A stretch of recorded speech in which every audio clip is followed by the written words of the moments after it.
धर्मशाला में राज्य आपदा बोर्ड के उपाध्यक्ष ने एक पत्रकार वार्ता की।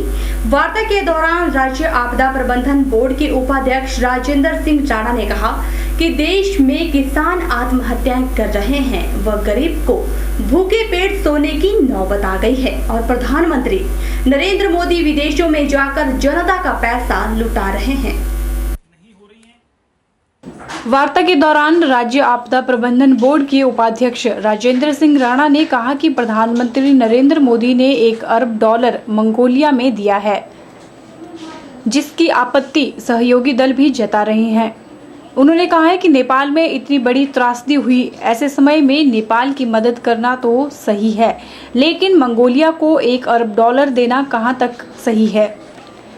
उन्होंने कहा है कि अगर भारत में सब कुछ ठीक होता तो किसान आत्महत्याएं न करते व गरीबों को भरपेट खाना मिल रहा होता।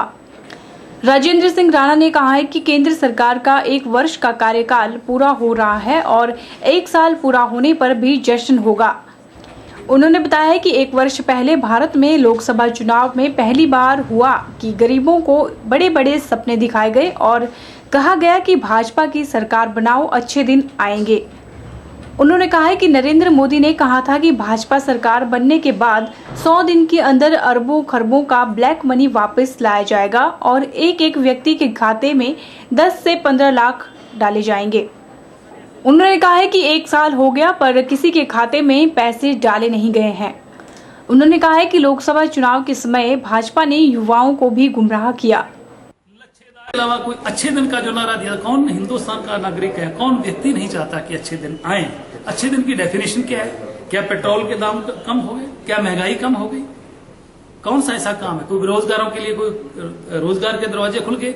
इन्होंने तो चुनावों में ऐसे समझ बाग दिखा दिए, ऐसी तस्वीर हिंदुस्तान के नागरिकों के सामने रख दी कि जैसे नौजवानों को, हर व्यक्ति को मैनेजर लगाने वाले हैं। अगर हम देश की जनता का जो धन है उसको विदेशों में जाकर, जो देश मंगोलिया में 63 अरब रुपया जो हिंदुस्तान का है, $1 अरब जो है, वहां घोषणा की गई। अगर कहीं आपदा आई है वहां मदद होनी चाहिए। जैसे नेपाल है, नेपाल में मदद होनी चाहिए, परंतु तो ऐसे जहां पैसा बांटा जा रहा है, ये पब्लिक का मनी है, तो इससे बेहतर होता कि हिंदुस्तान का जो किसान है, जो खुदकशी कर रहा है, जो लोग फुटपाथ पे सो रहे हैं उनके लिए घर बनाएं और जो लोग भूखे पेट सोते हैं उनके लिए अनाज का इंतजाम करें। ऐसा काम करना चाहिए।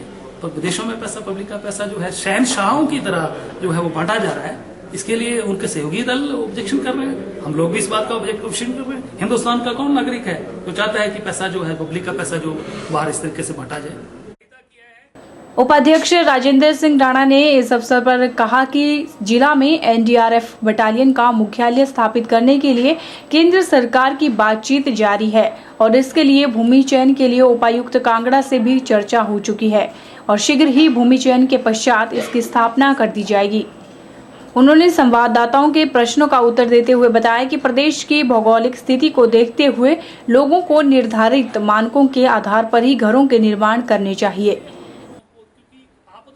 माननीय मुख्यमंत्री जी, जो कि स्टेट डिजास्टर मैनेजमेंट अथॉरिटी के चेयरमैन भी है, माननीय मुख्यमंत्री ने केंद्र सरकार को लिखा है कि सेंसिटिव जोन है और पहाड़ी राज्य होने के नाते, क्योंकि डिजास्टर को लेकर जो NDRF की बटालियन है वो बठिंडा में है, बहुत दूर पड़ती है और कोई भी घटना घटती है तो वहां से पहुंचते समय लग जाता है। इसके लिए केंद्र सरकार ने भी लिखा है कि जमीन आइडेंटिफाई करिए, तो इसके लिए DC साहब को मैंने बोला है और DC साहब को चिट्ठी भी लिख दी है कि कांगड़ा में कहीं भी सूटेबल गवर्नमेंट लैंड देखें, जो कि पैरामीटर्स के मुताबिक जितनी लैंड चाहिए वो लैंड जो है उपलब्ध करवाई जाए ताकि इसको आगे परस्यू किया जाए, जिससे हिमाचल प्रदेश के साथ साथ पंजाब के साथ, हिमाचल के साथ पंजाब का एरिया, उसको भी लाभ मिले।